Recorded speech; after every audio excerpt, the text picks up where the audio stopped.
I titled the talk on the agenda, on the paperwork that came out, as Unlocking the Right Side of the Brain. And some of you will know that there is often, you read it in the popular press and elsewhere, about two sides to the brain. The left-hand side, which is the logical, the rational, the scientific, it does the numbers, and the right side of the brain, which is the creative side of the brain.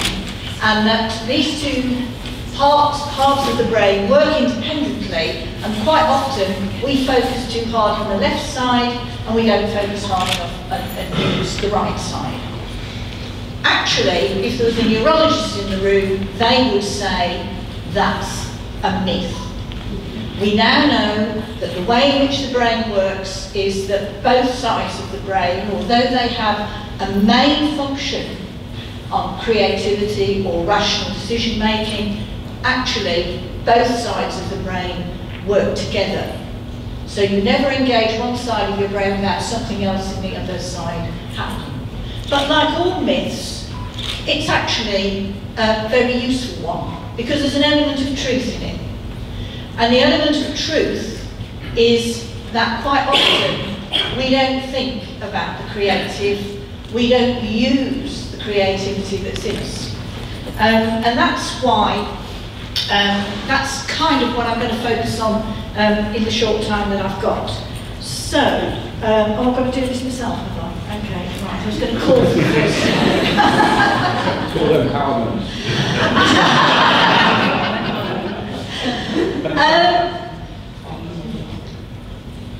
There's quite a lot of discussion in the world, in the public health world, about the need to reframe our thinking about how we improve the health of our people and population health in general.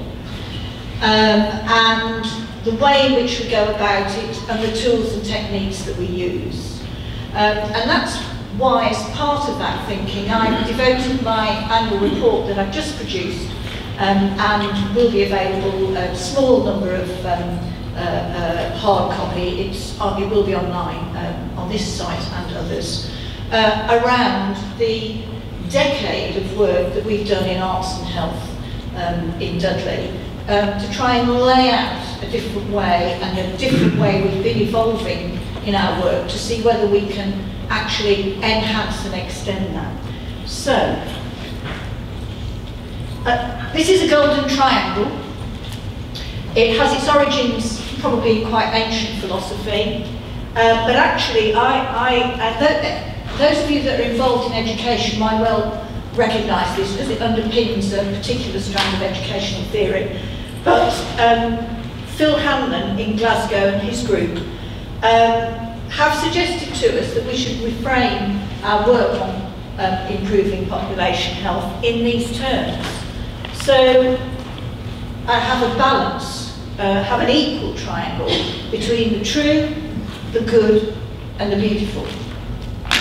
The true are all the scientific facts, the sorts of things that me and my department, Andy Wright in the Council's R&I department, produce all the time.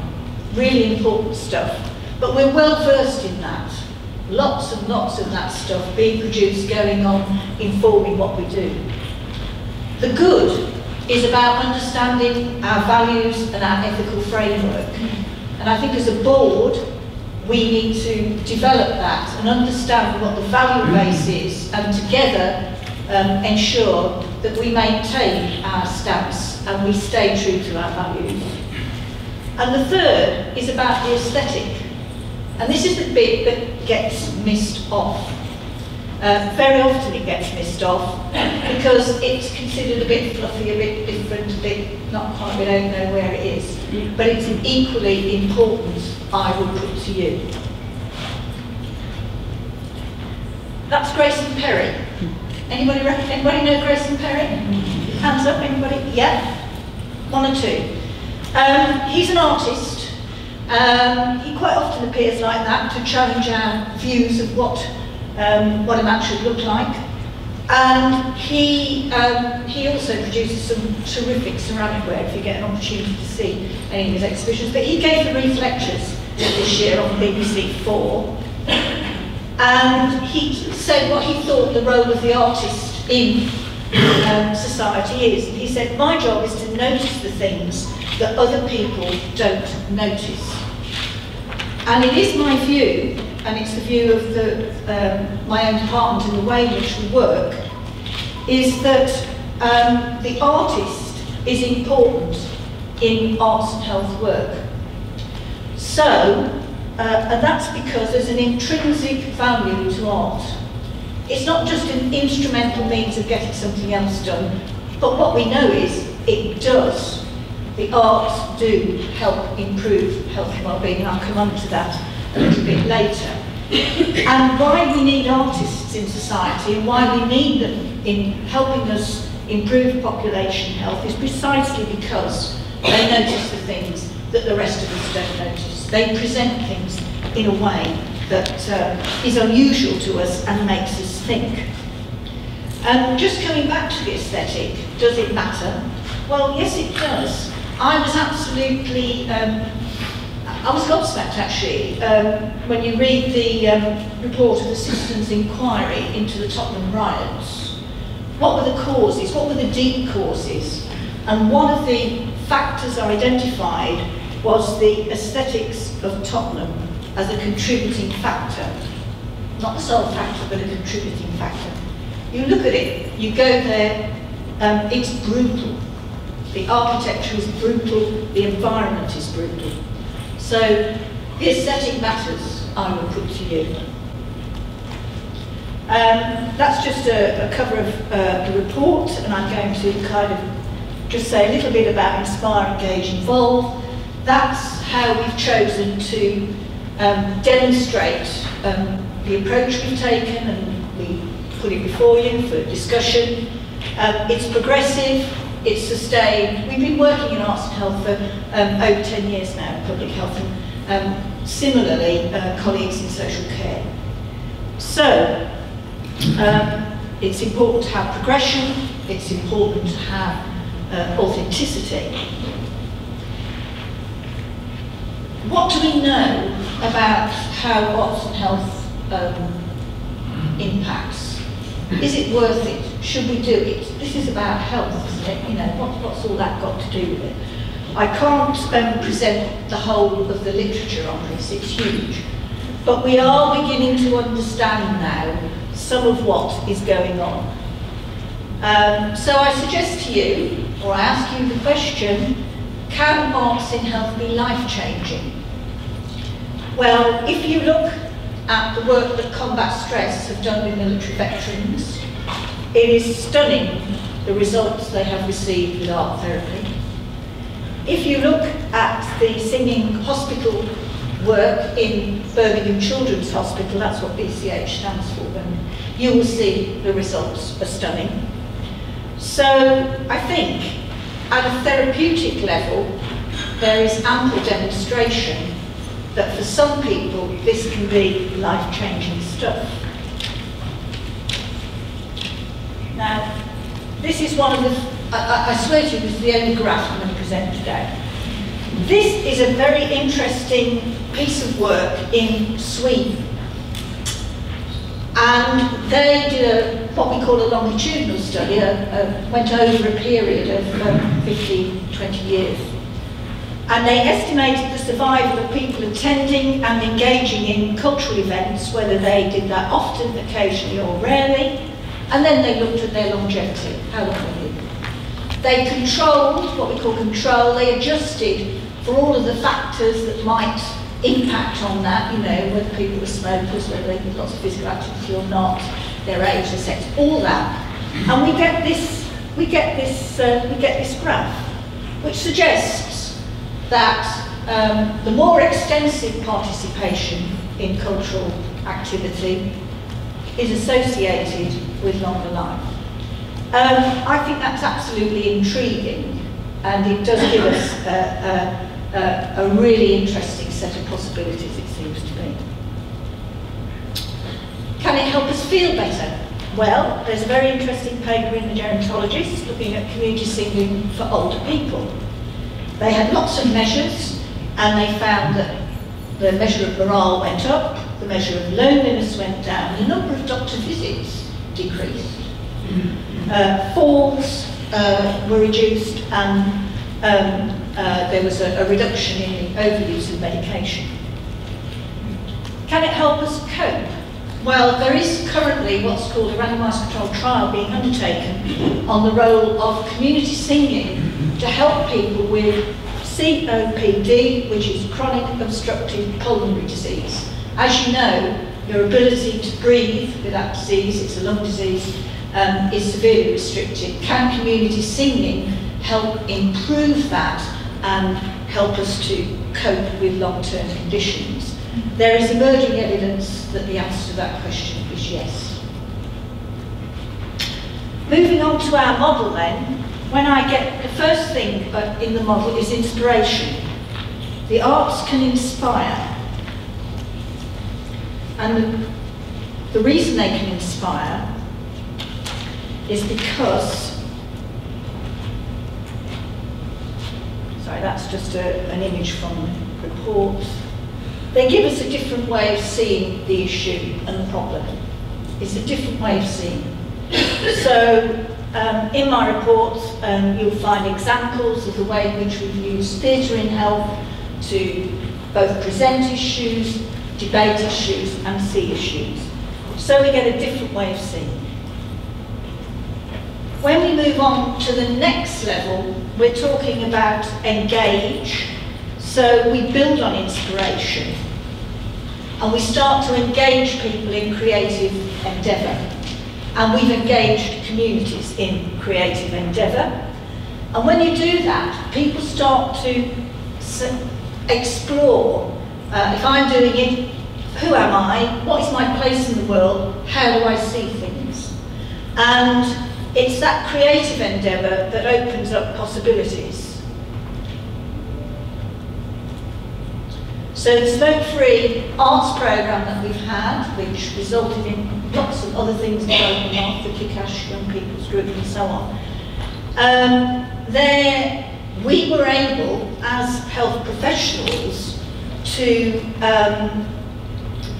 begin to start from where the young people were at. And when you do that, when you use the creative arts to allow you to start where people are at, you in fact get a very different dialogue on what needs to happen next.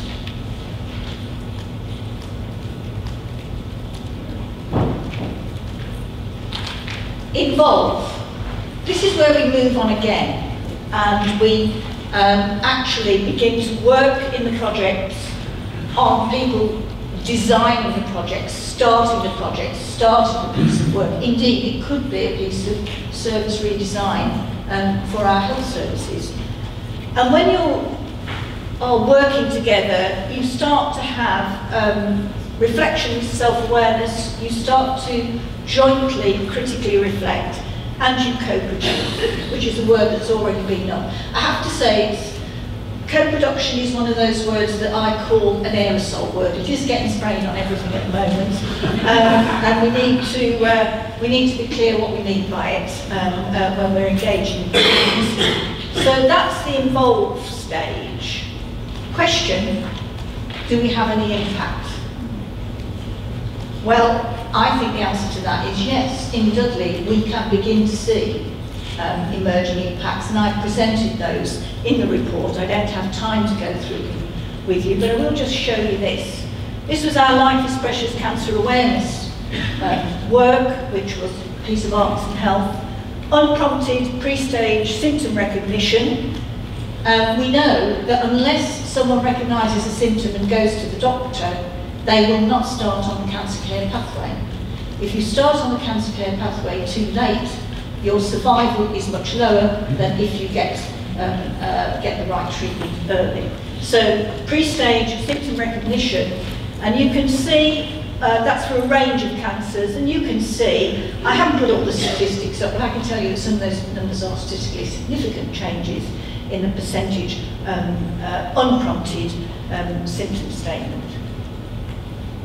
And participants, one of them said, when someone tells us about the artwork, we can tell them about what we've done and the messages.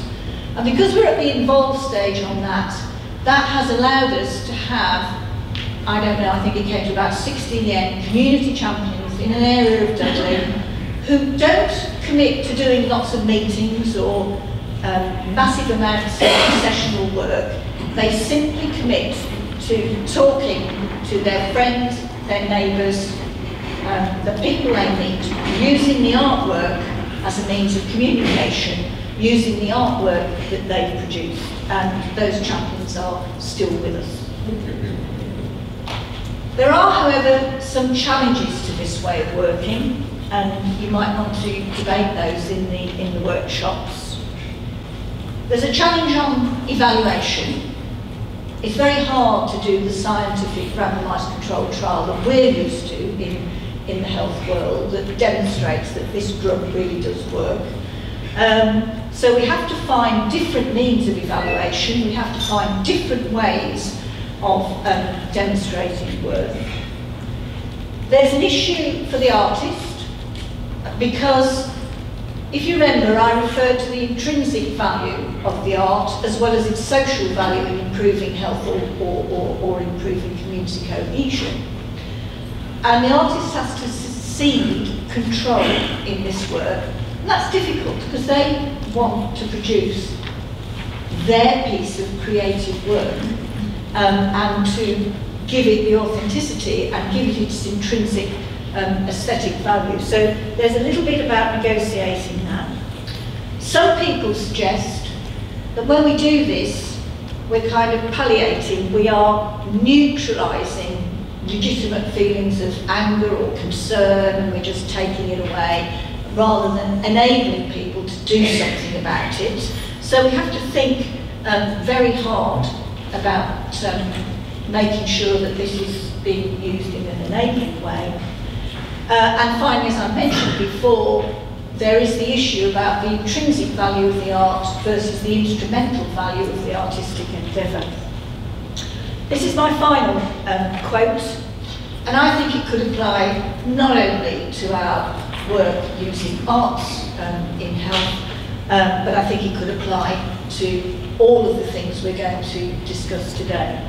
And it's from a chap called Block, Civic Engagement. It says, the shift we seek in the public conversation is from speaking about what others should do to speaking into the possibilities that we as citizens have the capacity to create. So I put before you creativity. Thank you.